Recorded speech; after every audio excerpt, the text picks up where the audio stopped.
We start by making the landmarks on the patient's leg, which include the top of the garment and the bottom of the garment.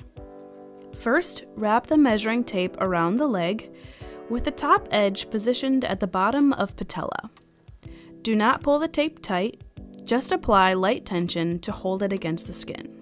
Make a mark along the top edge of the tape at the anterior, which is the front, the lateral, which is the outside, posterior, which is the back, the medial, which is the inside aspects of the leg, and record the circumference on the measuring form line titled Bottom of Patella. We recommend leaving approximately 1 centimeter between the top of the garment and the knee crease at the back of the leg for patient comfort.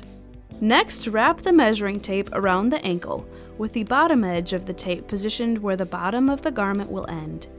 Again, do not pull the tape tight. Make a mark along the bottom edge of the tape at the anterior, lateral, posterior, and medial aspects of the leg, and record this circumference on the measuring form line titled 0 point. Now that we have established the landmarks for the garment, we locate the circumference measurement positions on the lateral aspect of the leg. Starting at the 0 point on the lateral aspect, make a mark every 5 centimeters moving up the leg until you reach the top. In this example, we stop at 35 centimeters because the 40 centimeter line would fall above the mark we made for the top of the garment. We are now ready to measure and record the garment lengths. Measure up from the 0 point on the anterior aspect of the leg to the respective mark you made for the top of the garment, and record this measurement on the measuring form line A.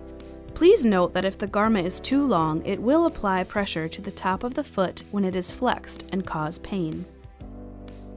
Repeat this process on the medial, posterior, and lateral aspects of the leg, and record the length measurements on their respective lines B, C, and D. The final step is to measure the leg circumference at each of the locations that you marked on the lateral aspect of the leg. Since the circumference measurement at the 0 point was previously recorded, the first circumference measurement is taken at the 5 centimeters above 0. Record the value on the line labeled 5 centimeters in the circumference column. As with all measurements, do not pull the tape tight. Apply just enough tension to keep the tape in contact with the skin. Repeat the process at each remaining location mark, and record the values in their respective lines in the circumference column. We now have completed the measuring process. Please review the measuring form to make sure all of the required measurements are correct and easy to read. When reviewing the circumference measurements, remember that they are taken at locations along the lateral aspect. In this example, since the lateral length D is 37 centimeters, we do not expect to see a value on the lines labeled 40 centimeters. Moving to the foot, encircle the tape measure around the heel and the ankle bend, and record the circumference on line I. Next, measure the circumference around the metatarsal heads and record the value on line J. Position the 0 of the tape measure at the back of the heel. Measure the length to the first metatarsal head, and record the value on line K. Finally, measure top of the foot from the third metatarsal head to the ankle bend, and record this length on line M.